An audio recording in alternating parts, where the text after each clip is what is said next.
তাহলে এটাই কি ইন্ডিয়ান ফুটবলের নতুন যুগ শুরু?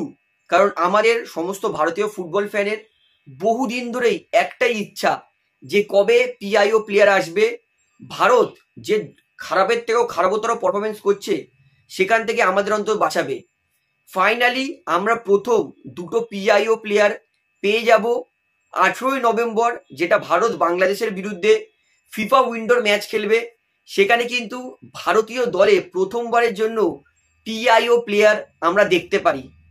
প্রথম যেই প্লেয়ারটা পিআইও খেলবেই 18 তারিখ, সেটা হচ্ছে বলিভিয়া ন্যাশনালিটি আমাদের পিআইও প্লেয়ার আভনিত ভারতী। এই 27 বছরের ডিফেন্ডার, তার কিন্তু ভারতীয় ফুটবলে খেলার কোনো সমস্যা নেই। এমবেসি থেকে তিনি পারমিশন পেয়ে গেছেন এবং ভারতের পাসপোর্টও তাকে দেওয়া হয়ে গেছে। অর্থাৎ আভনিত ভারতী তিনি কিন্তু খেলছেন 18 তারিখ, এইটা আপনারা প্রায় কনফার্ম ধরে নিন। এইবারে বলি রায়ান উইলিয়ামস। সবার প্রথমে অসংখ্য ধন্যবাদ বলবো জেএসডব্লিউ কে। জেএসডব্লিউ যদি এই কাজটা না করতো, আমাদের ইন্ডিয়ান মিনিস্ট্রির কাছে গিয়ে যদি ইন্ডিয়ান বর্তমান ফুটবলের অবস্থাটা না বোঝাতো, তাহলে কিন্তু আমাদের এই ফলাফলটা আমরা হাতে নাতে পেতাম না।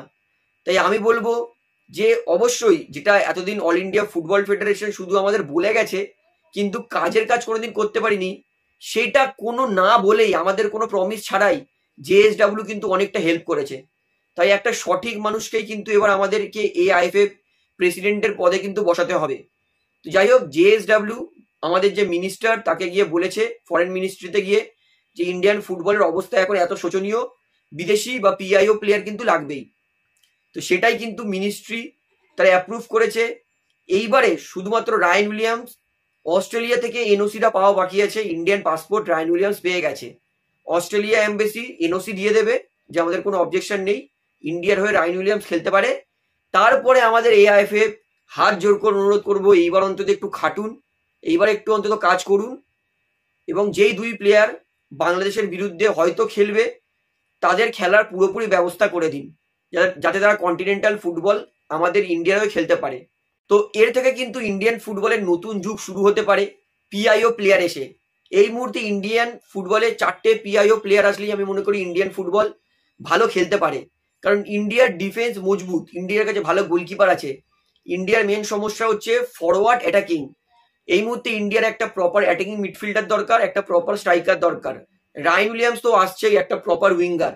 রায়ান উইলিয়ামস উইংয়ে আসা মানে ইন্ডিয়ার রাইট উইংয়ে কোনো সমস্যা থাকবে না, এতে কোনো সন্দেহ নেই। Ryan Williams world class outstanding player, এতে আমি এক ফোঁটাও হেজিটেট করছি না বলতে। ডান দিকে রায়ান উইলিয়ামস খেলবে।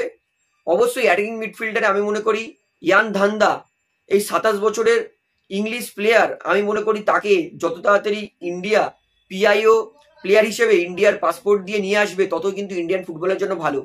ইয়ান ধান্দা আসলে অন্তত কি হবে, ইন্ডিয়ার অ্যাটাকিং মিডফিল্ডের পজিশনে তিনি খেলবেন, তাহলে কি ইন্ডিয়ার গোলের চান্স ক্রিয়েট হবে, আরো বেশি ক্রিয়েটিভিটি তৈরি হবে। তাই ইয়ান ধান্দাকে অবশ্যই যত তাড়াতাড়ি পারবে পাসপোর্ট দিয়ে নিজের দেশে নিয়ে আসুক। তাই 26 বছরের এই অ্যাটাকিং মিডফিল্ডারটাকে কিন্তু ইন্ডিয়ার অবশ্যই দ্রুত নিয়ে আসা উচিত, বাংলাদেশের বিরুদ্ধে খেলানো উচিত। এবং 3 নম্বর এবং সব থেকে যে প্লেয়ারটাকে আমাদের দরকার সেটা হচ্ছে স্ট্রাইকার। আমি মনে করি আমাদের যে স্ট্রাইকারটা আছে মনপ্রীত সারকারিয়া, বুন্ডেস লিগায় খেলেছে। মনপ্রীতকে যত দ্রুত ইন্ডিয়ার পাসপোর্ট দিয়ে নিয়ে আসবে বাংলাদেশের বিরুদ্ধে খেলতে, তত দ্রুতই কিন্তু ভারতীয় দল স্ট্রং হবে। বুন্ডেস লিগায় খেলছে মনপ্রীত, মানে ভেবে দেখুন, ইন্ডিয়ান ফুটবল বৈচিত্র্যই বদলে দেবে তিনি। তিনি যখন এসে দেখবে ইন্ডিয়ান প্লেয়াররা এরকম স্কিল নিয়ে, এরকম যোগ্যতা নিয়ে ইন্ডিয়া দলে সুযোগ পাচ্ছে, তিনি তো নিজের এক্সপিরিয়েন্স দিতে পারবে। আর এইবার যত পিআইও প্লেয়ার আসবে, ততই কিন্তু আমাদের ইন্ডিয়ান ফুটবল প্লেয়ারের জন্য মাপদণ্ড বেড়ে যাবে। এতদিন মোটামুটি ঠিকঠাক ফুটবল খেললেও ইন্ডিয়ান দলে জার্সি পরার সুযোগ পেয়ে যেত। এইবারে পিআইও প্লেয়ার আসলে কি তারা বুঝে যাবে যে ভাই, আমাকে তো এই খেলা খেললে আর ইন্ডিয়ান দলে আমি চান্স পাবো না, আমাকে আমার নিজের খেলা আপ করতে হবে। আরো পরিশ্রম না করলে আমি কোনোদিন ইন্ডিয়ান ফুটবল দলে খেলার সুযোগ পাবোই না। তো পিআইও প্লেয়ার আসলে আমাদের যে ভারতের সার্কিটে প্লেয়ারগুলো আছে, ভারতের যারা খেলে, তারা কিন্তু নিজেদের খেলা নেক্সট লেভেল নিয়ে যেতেই হবে, নয়তো কিন্তু তারা ভারতীয় দলে খেলার সুযোগই পাবে না। তাই পিআইও প্লেয়ার আসলে ইন্ডিয়ান ফুটবলের উন্নতি, ইন্ডিয়ান প্লেয়ারদের স্কিলের উন্নতি করাতে পারবে তারা। এবং যেই সমস্ত প্লেয়ার ঠিকঠাক ফুটবল খেলে অত পরিশ্রম না করেও ভারতের জার্সি পরার সুযোগ পেয়ে যেত, তাদের কাছে কিন্তু এবার একটা চ্যালেঞ্জ হয়ে যাবে যে আমাকে ইন্ডিয়ান দলে সুযোগ পেতে গেলে ওই পিআইও প্লেয়ারের থেকে বেটার খেলতে হবে। তাদের মধ্যে একটা জেদ চলে আসবে, খিদে চলে আসবে যে নয়তো আমি ভারতীয় দলে খেলার সুযোগই পাবো না। তো আমি বলবো এই মুহূর্তে আমাদের এই 4টে পিআইও প্লেয়ার আসলেই হয়ে যাবে। আর মোহনবাগানের কাছে হাত জোর করে অনুরোধ করব, কোনো প্লেয়ার ছাড়তে হবে না, শুধুমাত্র আপুইয়াকে ছেড়ে দিন।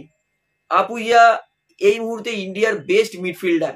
আমি এইটুকুনি বলছি, আপুইয়া যে কোনো বিদেশের ক্লাবে খেলারও যোগ্যতা রাখে। তাই আপুইয়াকে ধরে রেখে প্লিজ আপুইয়ার ফর্ম ভারতের খেলা খারাপ করবেন না, আপুইয়াকে ছেড়ে দিন। তো এই 4টে প্লেয়ার আসলে আমি মনে করি ইন্ডিয়ান ফুটবল বাংলাদেশকেও হারাতে পারে, এএফসি এশিয়ান কাপেও কোয়ালিফাই করবে, এবং আমাদের ইন্ডিয়ান ফুটবলের কিন্তু নতুন ভবিষ্যৎ এরা কিন্তু শুরু করতে পারে পিআইও প্লেয়ার আসলে।